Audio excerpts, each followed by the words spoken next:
అత్యంత కృపగలిగిన యేసు క్రీస్తు నామములో వాక్యాన్ని వింటున్న బిడ్డలందరినీ కూడా దేవుడు సమృద్ధిగా దీవించి ఆశీర్వదించునుగాక. ఆమేన్. ప్రియ దేవుని బిడ్డలారా, అందరూ ఎలాగున్నారు? బాగున్నారు కదూ? ఉదయం లేచి ప్రార్థన చేసుకున్నారా? వాక్యాన్ని ధ్యానం చేశారా? వాక్యం మనకు నూతన హృదయాన్ని కలగజేస్తూ ఉంటుంది. అందుకే అంటారు కదా, పరిశుద్ధ గ్రంథం మనం చూస్తే హెజ్కేలు గ్రంథం 36 అధ్యాయం 26 వచనంలో నూతన హృదయం మీకు ఇచ్చేదను, నూతన స్వభావం మీకు కలగజేసేదను, రాతి గుండె మీలో నుండి తీసివేసి మాంసపు గుండెను మీకు ఇచ్చేదను అనే మాట నిజమే. మన హృదయంలో ఉన్నటువంటి ఆలోచనలు బట్టి మన స్వభావం ఉంటుంది. హృదయం నిండిన దాన్ని బట్టి నోరు మాట్లాడుతుందని పరిశుద్ధ గ్రంథం తెలియజేస్తూ ఉంది. పరిశుద్ధ గ్రంథంలో కయ్యేను గారి స్వభావం మనం జాగ్రత్తగా ఆలోచిస్తే, కయ్యేను గారి హృదయం అంతా, కయ్యేను గారి ఆలోచన అంతా, కయ్యేను గారి స్వభావం అంతా ఏమిటి అంటే ద్వేషం.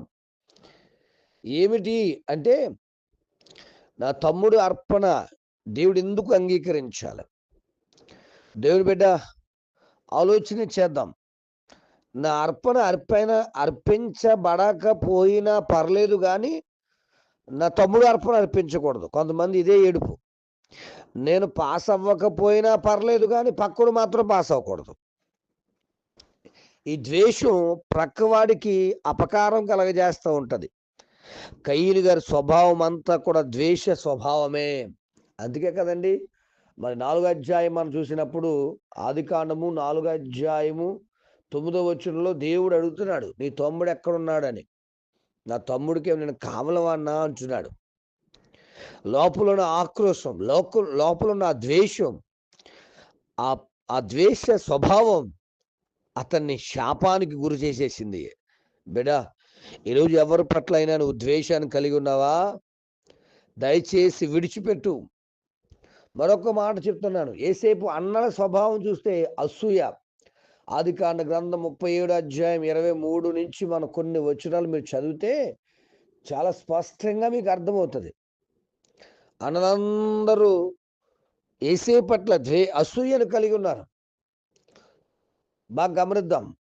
తన తండ్రి కుట్టించాడని అది చూసి అసూయ. కళలు వస్తున్నాయని చెప్పేసి ఆ కళ్ళటుకొచ్చి చెప్తున్నాడని అసూయ. ప్రియ దేవుని బిడ్డ, నీ ప్రక్కవాడు ఎదుగుదల చూసి అసూయ పడిపోతున్నావా? అసూయ ఎముకలకు కుళ్ళు. అసూయ నిన్ను పాడు చేస్తుంది. జాగ్రత్త.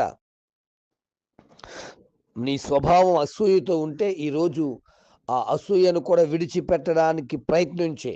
మొదటిది ద్వేషం, రెండవది అసూయ, మూడవది నెబుకద్నెజరు స్వభావం. దానియేలు గ్రంథం 4వ అధ్యాయం 30వ వచనం, ఈ రాజట బబులోను ఈ మహా విశాల పట్టణము నా బలాధికారమును నా ప్రభావ ఘనతను కనపరచుటకై నా రాజధాని నగరముగా నేను కట్టించింది కాదా అని తనలో తాను అనుకున్నాడు. గర్వం.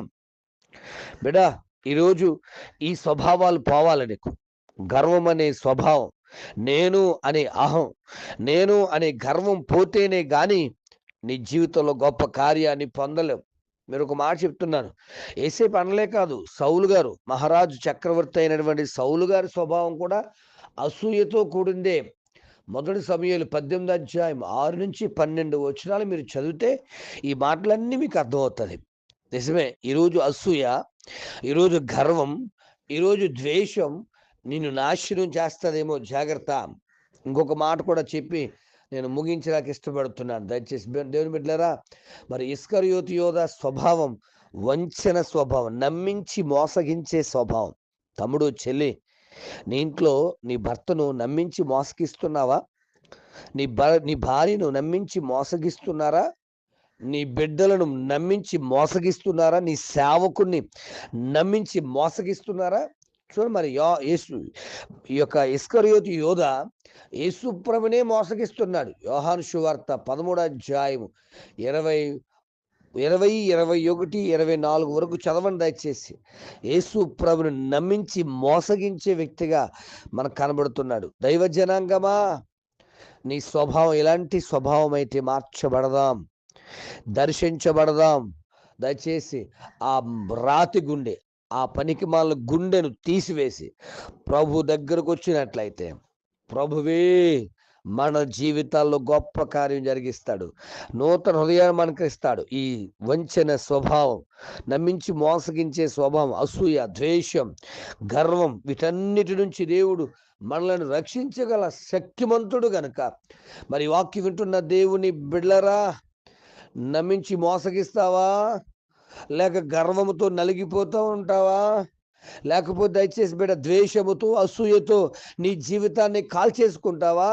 లేక దేవుడిచ్చే మంచి మనస్సుతో దేవుని సన్నిధిలో ఎదుగుతూ దైవాశీర్వాదాలు పొందాలని ప్రార్థిస్తున్నాను. దేవుడి మాటలు దీవించును గాక. పరమ తండ్రి, నీకు వందనాలు. ఉదయకాల సమయంలో నీ బిడ్డలతో కొన్ని మాటలు మాట్లాడడానికి ఇచ్చిన కృప కొరకు వందనాలైనా. అయ్యా, రాతి గుండె తీసివేసి మాంసపు గుండె ఇస్తానన్నావు. అయ్యా, మాలో ఉన్న చెడ్డ ఆలోచనలు, చెడ్డ ప్రవర్తన, చెడ్డ విషయాలు మాలోంచి తీసివేసి మమ్మల్ని పవిత్రులుగా మార్చి, నడిపించి, బలపరిచి, భద్రపరిచి, అభిషేకం ఇచ్చి, ఆశీర్వాదం ఇచ్చి, మేలుతో నింపి నమ్మకమైన ప్రియబిడ్డలుగా జీవించుటకు మార్గాలు తెరవమని, ఎవరైనా ఇంకా అసూయ, ద్వేషము, గర్వము, కపట వంచనలతో తమ జీవితాలు నాశనం చేసుకుంటే ఈ వాక్యం విన్న తర్వాత సరి చేసుకునే మనసు దయచేయమని యేసు నామమున అడుగుచున్నాను తండ్రి. ఆమేన్. ప్రార్థన కొరకు నా సెల్ నంబర్ 9866958571. ప్రభు కృప మీకు తోడుగా ఉండును గాక. ఆమేన్.